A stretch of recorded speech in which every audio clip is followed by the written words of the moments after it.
Baik, Assalamualaikum warahmatullahi wabarakatuh. Terima kasih peserta didik SMA Negeri 15 Semarang yang telah bergabung di pembelajaran jarak jauh Bahasa Indonesia. Nah, khususnya untuk kelas 10.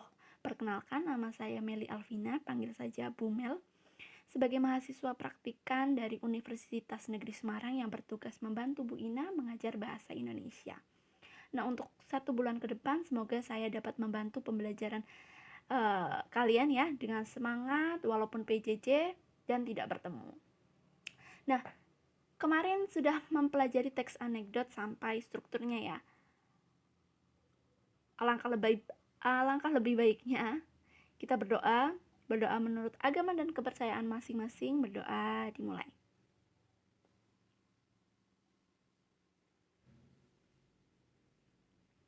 Berdoa selesai, Ibu sudah melihat pekerjaan kalian kemarin. Ada yang benar-benar melengkapi struktur dan kebahasaan teks anekdot itu apa saja. Mencari di internet atau di buku.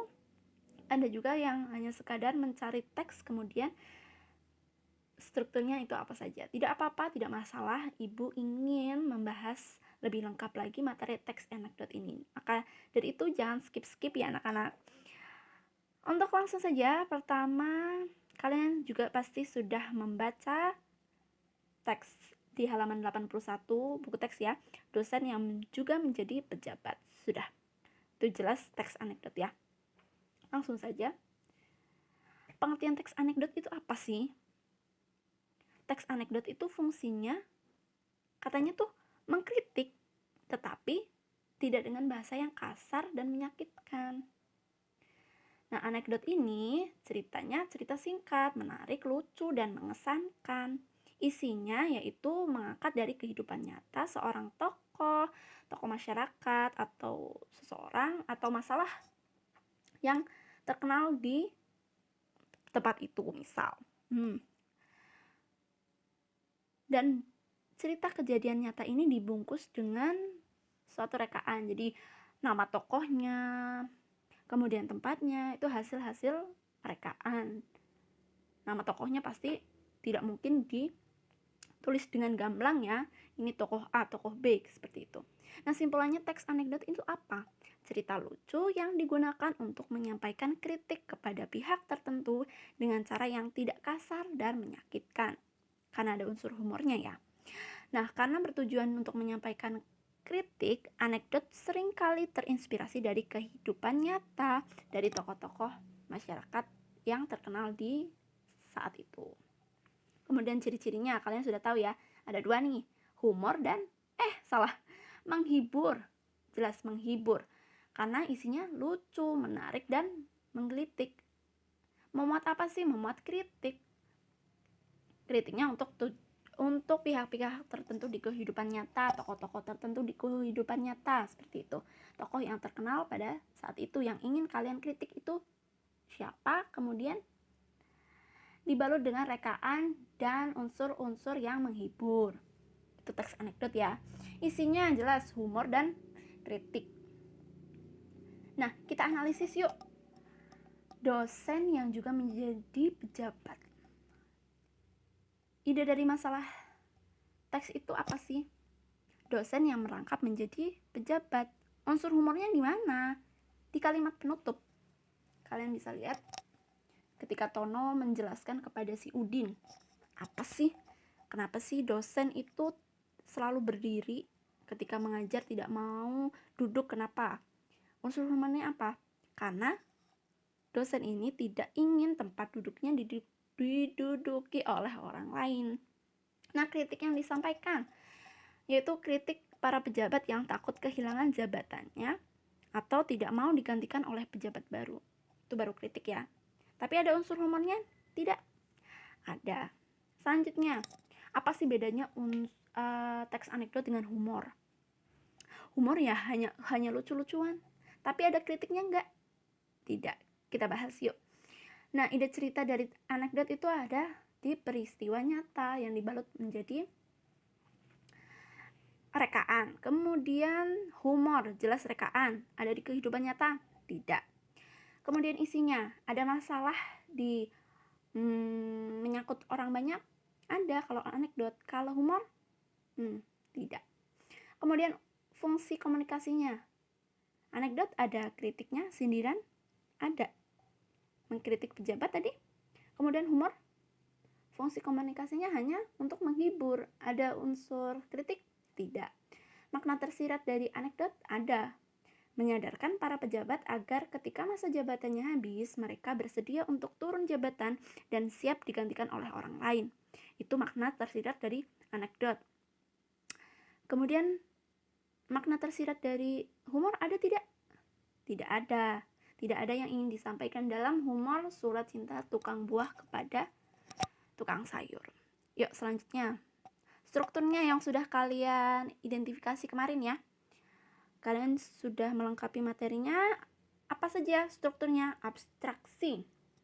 Apa sih abstraksi? Abstraksi ini pendahuluan yang menyatakan latar belakang dari gambaran umum yang akan diceritakan. Kemudian orientasi. Itu adalah cerita yang mengarahkan pada terjadinya suatu masalah. Jadi awal mula masalahnya itu apa? Kemudian krisis, itu tengah-tengah jelas. Bagian inti peristiwa dari anekdot. Biasanya di situ juga ada lucu-lucuannya, ada unsur menghiburnya di situ ya. Kemudian reaksi dari tanggapan atau respon dari si krisis, dari si masalah, dari si inti peristiwa. Itu namanya reaksi, yaitu respon. Kemudian terakhir koda, penutup atau simpulan sebagai penanda berakhirnya anekdot. Nah, selanjutnya kita analisis struktur teks anekdot seperti yang kalian sudah kerjakan ya. Di sini Ibu mencontohkan aksi maling tertangkap CCTV. Unsur abstraksinya jelas yang paling atas, yaitu perkenalan peristiwa. Setiap warga melapor kemalingan. Kemudian orientasinya atau kejadian awalnya seperti apa. Kemudian orientasinya itu di bagian tengah ya, atau komplikasi. Masalah inti dari anekdot yang ingin dikritisi itu apa, reaksi dari kritis atau komplikasinya itu apa. Kemudian koda atau penutup, ternyata pelapornya hanya bisa pasrah, tidak berdaya, tidak bisa berkata-kata atas reaksi dari si polisi. Selanjutnya kebahasaan. Kalian sudah melengkapi materi kebahasaan teks anekdot ya. Apa saja yang kalian dapatkan? Ternyata banyak. Langsung saja kita analisis dari kebahasaan teks anekdot berjudul apa ya? Kisah Pengadilan Tindak Pidana Korupsi. Di situ kalian juga ada yang sudah mengidentifikasi kebahasaannya. Belum ya? Ya sudah, Ibu jelaskan ya. Kalimat yang menyatakan peristiwa waktu. Biasanya ada di awal cerita ya, ada di abstraksi. Misalnya, pada puncak keadilan korupsi politik, jaksa penuntut umum menyerang aksi. Pada puncak itu kalimat yang menyatakan peristiwa masa lalu. Kemudian kalimat retoris. Sebenarnya kalimat retoris ini termasuk kalimat biasanya pertanyaan yang tidak memerlukan jawabannya. Apa benar bahwa Anda menerima $5.000 untuk berkompromi pada kasus ini? Itu kalimat retoris pertanyaan ya. Kemudian menggunakan konjungsi yang menyatakan hubungan waktu. Akhirnya, kemudian, lalu, setelah itu konjungsi waktu. Kemudian penggunaan kata aksi.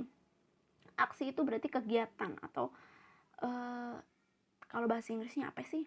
Verba ya. Misal menatap, mendengar, berjalan, itu kegiatan atau aksi.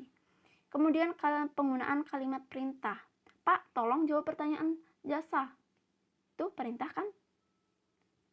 Memerintahkan seseorang untuk melakukan sesuatu. Kemudian penggunaan kata seru.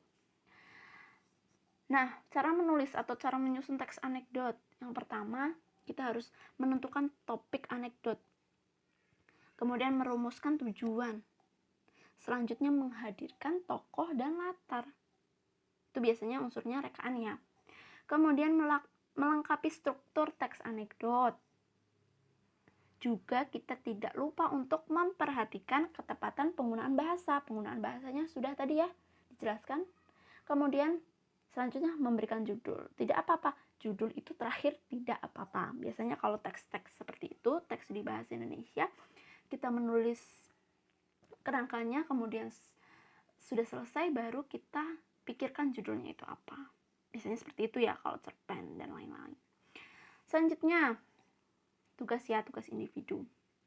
Bacalah cerita berjudul yang pertama ya, cerita nanti di bawah ini.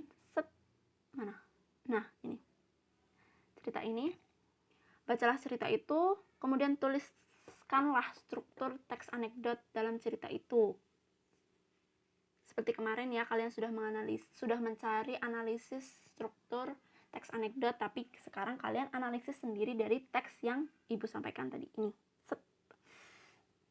Nah, tulis di selembar kertas, foto, kemudian nanti kerjakan tugas yang kedua, membaca judul. Maaf, ini salah ya judulnya ini, Anak Saya Kerja Bersama Negara. Ada di buku teks ya. Dibaca itu, kemudian temukan kebahasaannya dari teks anekdot. Apa saja tadi? Misal, peristiwa masa lalu, kemudian kata penghubung, kata aksi, seperti itu ya. Itu apa saja? Dibuat tabel ya anak-anak ya. Kemudian foto di buku atau di kertas, silakan difoto, kemudian dikirimkan ke Smartlibes ya. Maksimal hari Sabtu. Oh iya, jangan lupa presensi loh. Teman-temannya diminta untuk presensi ya, biar semuanya hadir di pembelajaran jarak jauh. Jangan sampai alfa terus. Ingatkan ya teman-temannya ya. Ini yang untuk kalian analisis strukturnya. Yang ini kalian analisis dari kebahasaannya. Ini identitas ibu ya. Mir Alvina, maaf ini Instagramnya, silahkan follow. Nggak usah. Nomor WhatsApp ini ya sudah ibu cantumkan, silakan kalian chat ibu sebagai tanda bahwa kalian menghadiri PJJ kali ini. Screenshot atau screen capture dari YouTube kalian sudah melihat YouTube, menyaksikan video ini, capture, kemudian kirim ke nomor WhatsApp ini, tuliskan nama dan nomor absen kalian. Sudah seperti itu ya. Terima kasih sudah bergabung. Silakan pelajari materi ini, kerjakan dari struktur dan kebahasaan teks anekdot yang ibu berikan. Terima kasih.